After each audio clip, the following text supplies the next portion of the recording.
versatile light heavyweight's going to be trying like Mac DeMarco in 2014 with that big time song. You folks know it. Spend some time away, getting ready for the day you're born again. Spend some time alone. Understand that soon you'll run with better men.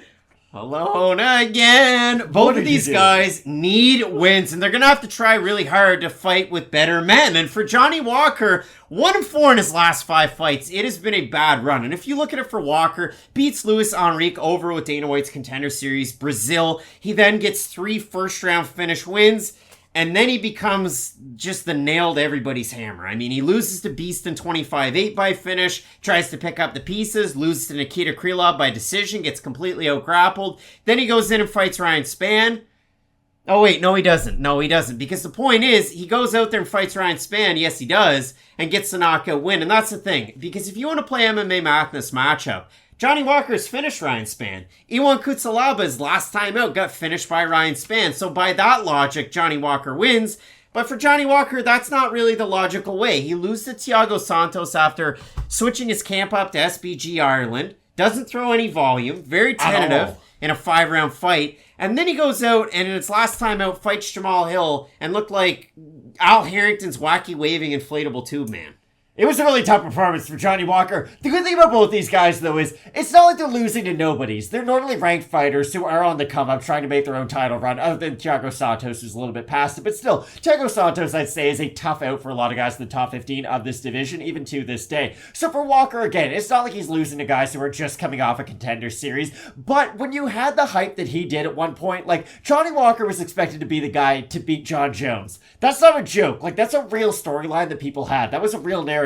Johnny Walker, flying knees, Muay Thai elbows, like, the guy's got it all. The problem was, if you had watched him on the regional scene, you noticed that he has always had an issue with his style. He's not the most durable guy when he does get hit clean, and I know against Thiago Santos he was able to eat some clean shots, but still, Santos isn't the power puncher that he once was in his career, and for Walker, we have seen him get hurt numerous times at this stage throughout his UFC tenure, and I do worry about that, especially when he's fighting a guy like Cutelaba, who does possess abnormal power, even though he doesn't necessarily have the more refined skills surrounding that power. Still, if Cutelaba can land some of those big shots early on, I don't expect Johnny Walker to be able to eat that power. But this might be one of the weirdest fights where Johnny Walker has a cardio advantage. Now, I know it's hard to just come out and say that, but even against Santos, not necessarily. I would say Cutelaba has better output, but Walker can be steadier for longer. So here's my big counter, and this is my big point of the whole video. If you look at it for Walker, 1-4 in the 5-0 in, it's not great. For Cutelaba,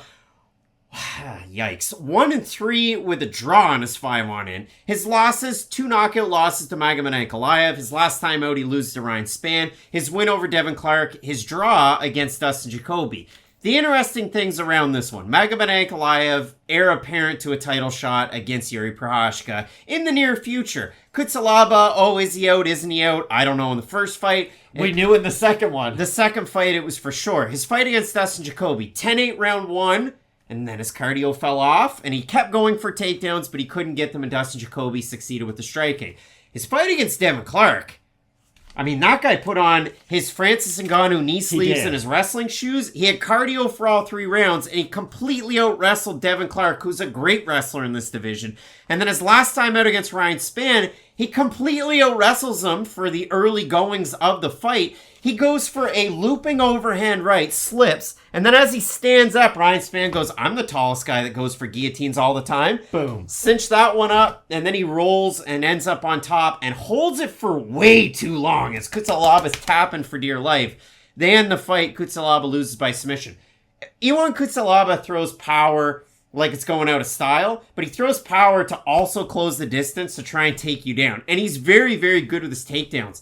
He's not great with his top pressure. We saw that in the fight against Ryan Spann. Very light on top for how big he is. His first takedown, he gets into mount, and then he gets bucked off, and then he has to continue to go for it. It is a weird part of his game. So a good opportunity for Cutelaba, where he's seen Walker struggle with some of the takedowns. A good opportunity for Walker, who has good power, and Cutelaba sometimes struggles with the power of certain opponents. MMA math again. You want to do the comparables? Johnny Walker beat Luis Enrique over on Dana White's Contender Series by decision.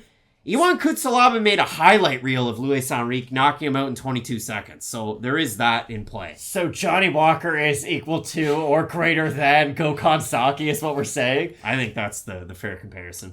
This is a weird fight. If this is one of those, like, one-round fight of the nights, a la Vicente Luque, Tyron Woodley, Cutelaba is probably going to be on the winning end of it. He's probably going to eat a big shot, get up off the ground, and land his own power shots on Johnny Walker. And that is the one big difference between these guys. If Walker gets hurt, I don't know if he can recover in time to then eat another flurry from Cutelaba. If Cutelaba gets hurt, I think he could get back up and maybe continue to fight a bit, but the difference is, Johnny Walker, I guess, does still have insane power. So just forget what I just said the last 15 seconds. I do think this fight comes down to whoever lands first is probably going to win, but the difference is, I do agree with you. I think Cutelaba does put it in the wrestling shoes. He can have a lot of success, similar to how Nikita Krylov did. Now, Krylov's different as to where he's very heavy on top. They're completely different in that aspect, where Krylov, the second he gets a takedown, will get like 4 minutes of control time, whereas Cutelaba can be bucked off. I'm just not sure what both these guys are going to look like in that second and third round, because I do expect this fight to be fought at a very high pace, especially early on, and I think this is going to be one of those like heavyweights who weigh 265 fights in the light heavyweight division. I think we're going to get 1 round of crazy action, 2 rounds of maybe hands on their knees a la Luke Rockhold, and we'll see what happens, but I'm ever so slightly, and I can't believe I'm saying this, favoring Johnny Walker in this matchup. I think the taller length of him is going to help him land some power shots from the outside on Cutelaba, and I'm just not sure if Cutelaba can eat the power of Walker, even though I do expect Cutelaba to have a higher wrestling advantage. I mean, if you do look at it for Johnny Walker training in SBG, I think a big X factor for him that might not get the shine is the fact that one of his coaches is Riyad Ayouafi, a championship caliber wrestler. And it is great to have that, especially a bigger guy in your camp getting ready for a guy like Cutelaba. I also think Cutelaba moving to Extreme Couture just accentuates all of his skills and turns up the sliders. So you look at the odds here, they opened where they're still at right now. They pretty much stayed the same. Walker plus 155, Cutelaba minus 180. We have a look at the Tapology votes, Matt. Listen, it's surprised us there to you. I'm going to expect they're going to be really close. I'm going to say over under 57.5% Cutelaba. I think they'll be under. I think they're going to be under. They're over 760 total votes, 66% Cutelaba, 83% by knockout. For the 34% that have Walker, 75% by knockout. So, Matt, people expect this to be like a Jeff Munson fight under the Don King banner. They want to see people get F for free. I have Yohan Cutelaba with those wrestling advantages that he has in his back pocket. I think Johnny Walker does struggle against that. Flying knee, that's a good counter to it. The big power shots, great counter to it. Haven't seen it in a meaningful period of time. Obviously, we did see it against Ryan Spann. Against Spann, though, Spann's susceptible, just like he was against Carl Robertson, where he goes for those super deep double legs where he leaves his head out there.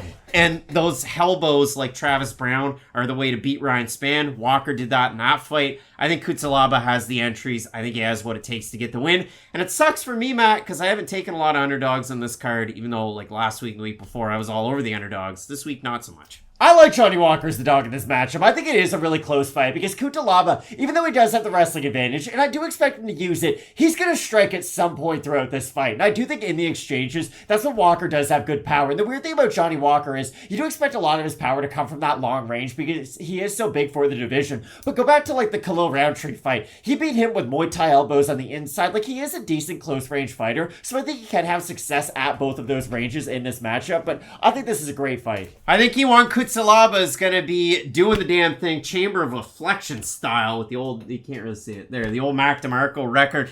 Getting the win in this matchup, Matt going with Brazil's wild man, Johnny Walker, to get it done. Let us know in the comments section who you have in this matchup. Should be a great one on the main card. UFC 279, the Fight Night Picks Sidekick, live for this portion of the show on the YouTube channel. You're not going to want to miss it. Keep it locked in with Fight Night Picks, we always say. Let's get into it.